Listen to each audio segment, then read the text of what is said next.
In this video, we're going to share all about how our travel as a family has impacted our relationship. Has it been good?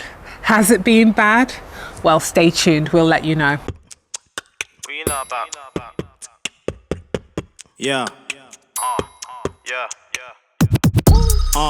Woke up with a fire burning, desire yearning to rise to a place of higher learning. Apply the work and no question, I deserve it. My mind is certain, the moment I step from behind the curtain. So cold when I rep my entire purpose, float over your head like a flying circus.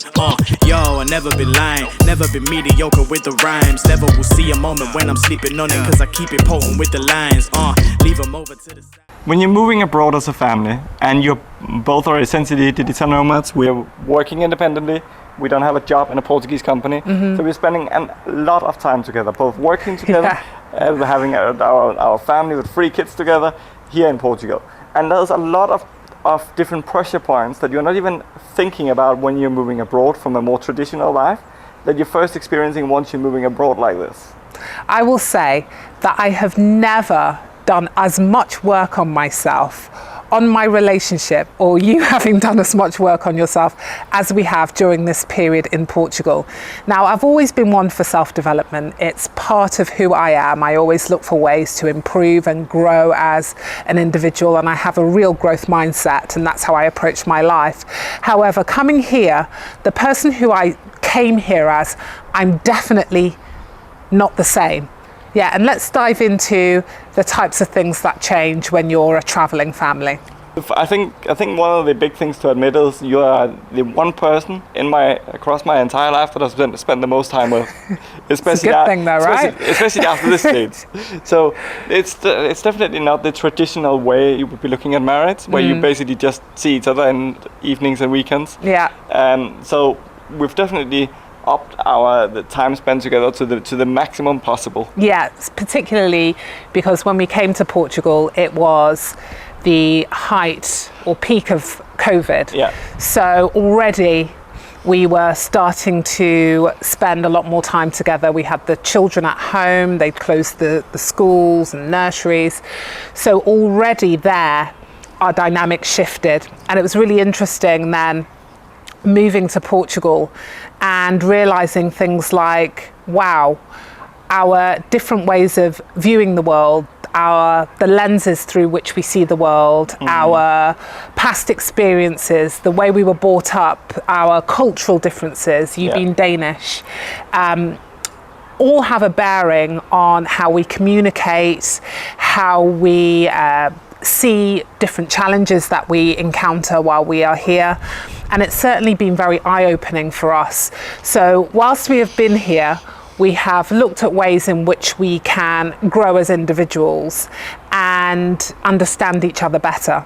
I think the main thing that we have learned from when we first started spending a lot of time together is when you're communicating with someone for so many different stages under so many different pressures, what you think you say is not what is being heard.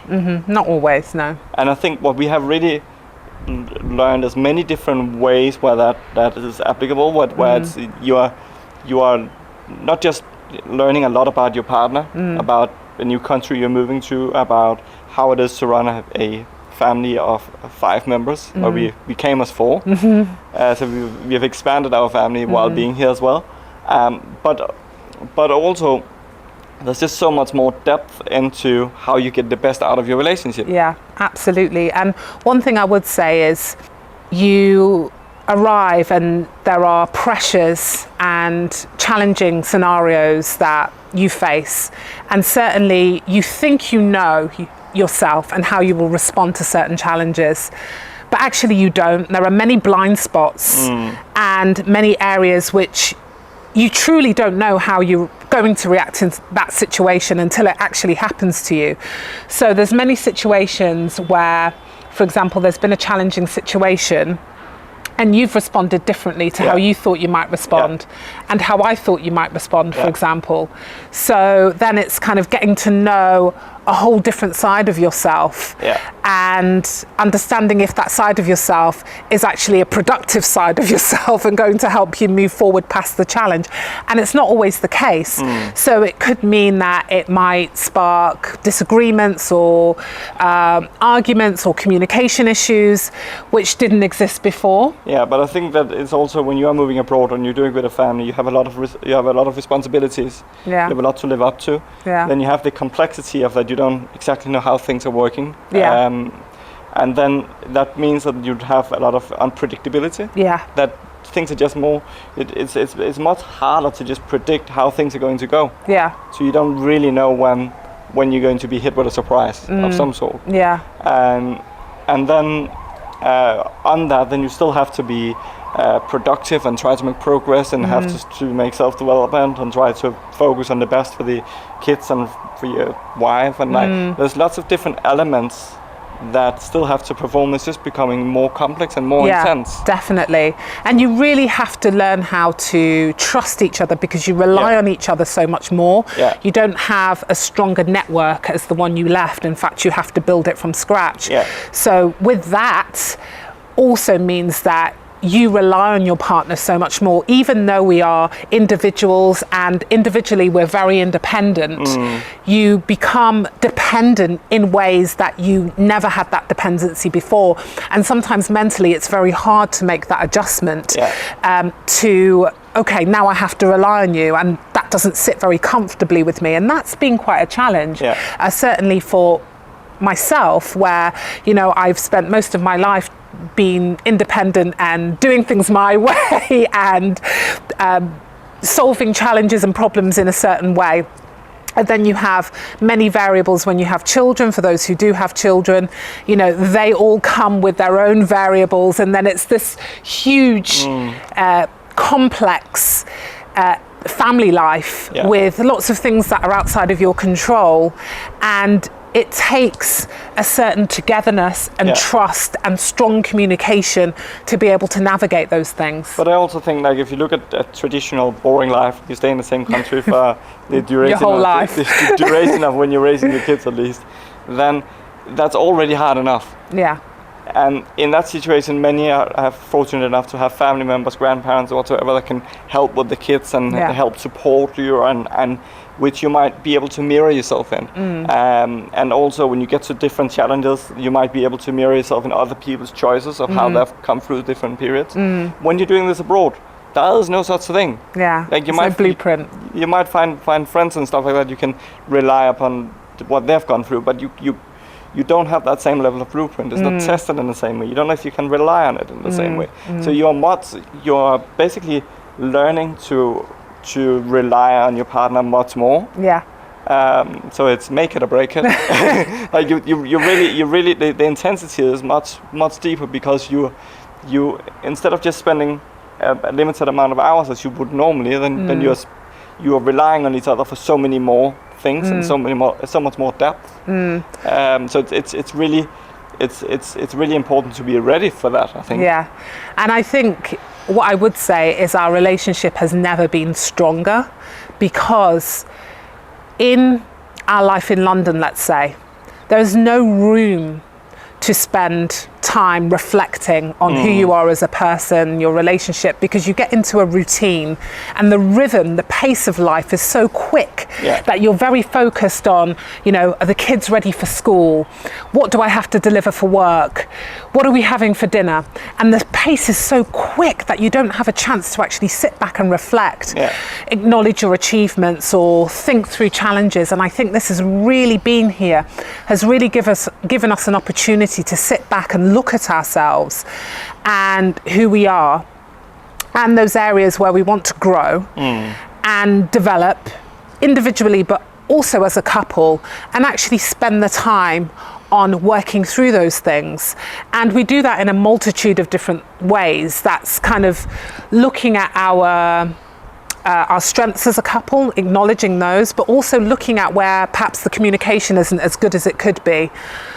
Looking how we deal with disagreements, understanding ourselves through things like Myers-Briggs, so understanding, and it's not not putting ourselves in boxes, but we have certain preferences as human beings. And we make decisions differently. Yeah, so absolutely. we value different things in decision making. Yeah. And when we are becoming each other's rock and each other's community, Yeah. because we have to carry many hats for each Yeah.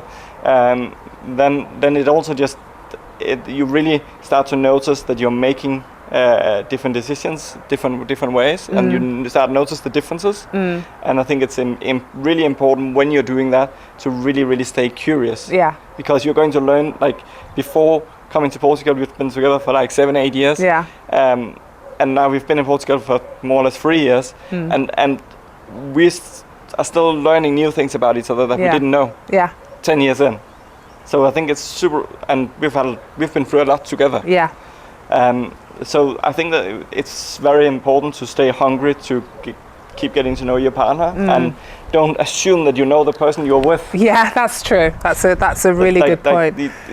You know a snippet because you've seen them maybe in their comfort zone. That's true. Yeah. Traveled to London, I found you in your comfort zone, and then took you out. Yeah. And so I have seen you in your comfort zones, and I discovered things when we're taking you out to Yeah, Spain. that's and Portugal. true. Yeah.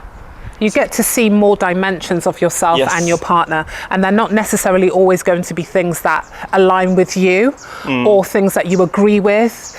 However, you need to find constructive ways of being able to explore those things, and we've explored deeply each other's pasts and our cultural differences and why we communicate the way we do, why we see the world the way we do, and we use tools like I mentioned. We've looked at each other's attachment profiles, so we really get under the surface, what lies beneath us. Yeah. And that has been hugely valuable, because with that knowledge we can then say, right, that's a trigger for you, that's a value for you, that's a boundary for you. Yeah. And then we can respect those things. And it doesn't mean that we will never have an argument, because we're human and we are married, and there will always be ups and downs. However, the angle we come from now, in terms of, there will always be a level of respect. There will always, if we ever have a disagreement or we've ever had an argument, we will always come from a place of love. We will always come from a place of empathy and respect. So if there is an argument, for example, I'm not going to ignore him for a weekend. I'm not going to not cook for him. I'm not going to show him signs that I love him just because we disagree on something. Although I might feel like, I could strangle you right now. But it's also just a change in attitude, because the more I disagree with you, the more I'm trying to be busy to show you that I care for you. In other ways than that actual disagreement. To give you that reconfirmation that I'm still interested in you. I'm not trying to run a million miles away. I still want this, but we just really disagree on that topic, and then that allows us the distance to try to analyze on why we are looking at things differently. And understand that you process differently to us. So for example, with me, I'm more of an emotional being and more intuitive. So the way that I think, the way I make decisions is largely based on a feeling and intuition, and that has served me well my entire life. You're more of a thinker, so you're more facts, data. Well, I'm a software developer. I develop software, but it needs to make sense, more logical. It needs to be a data set. It needs to be if this, then this. You're more of a critical thinker, and sometimes, and again, this is not boxes. So sometimes I use data. Sometimes I'm more of a critical thinker, analytical. Sometimes I can do those things in the same way that you can also think and use your intuition at times. But we have preferences, so those are our preferences, and that obviously flavors the way that we communicate with each other. So one thing is, we're able to step back and say, right, you're a thinker, I'm a feeler. So what that means is that you are going to need from me the facts and figures, and you're going to need to sort of understand where I'm coming from emotionally, for example. And then it's also about asking the right questions, as you say, staying curious to understand each other. And then one thing to mention here is that I think what we've really learned is to be much more defined in what roles we take in our relationship. Definitely. What we are expecting from each other. And what we what we know that we can give. And there's some things that we can't give each other. Yeah, There's we know some- our limitations. We have been better at defining our limitations. Yeah. To make sure that we are more comfortable with the roles that we're taking on. Yeah. And then we have something else to share. You've been working on something, haven't you? Yes. So what we've been working on, given all of our experiences and our knowledge, our commitment to learning and growing, self-development, psychology, which I'm hugely fascinated and interested in, have been for a very long time, and the fact that I've been working with people for 15 years plus now, and I love it. It's very rewarding. We want to share everything we know and have learnt about being a couple, about traveling as a family, about dealing with those tricky situations, about communicating better, learning each other, loving harder and stronger, and being sort of healthier and happier and more productive in your family life and relationships. So we've been busy working on that behind the scenes, and if you're interested in finding out more about that, do follow the link and drop your email in, and we will send you an email when everything's up and running and ready to use. So what you're talking about is basically an entire program that you can follow. Yeah, program, tips, tools, resources, quizzes, lots of exciting stuff behind the scenes, and it's all the stuff that we wish that we could have known prior to embarking on married life, expat life, and it all being intertwined. Just life as in a relationship, a marriage, and all the variables that go with that, and how to kind of navigate that. And this is not just Portugal based, is it? No.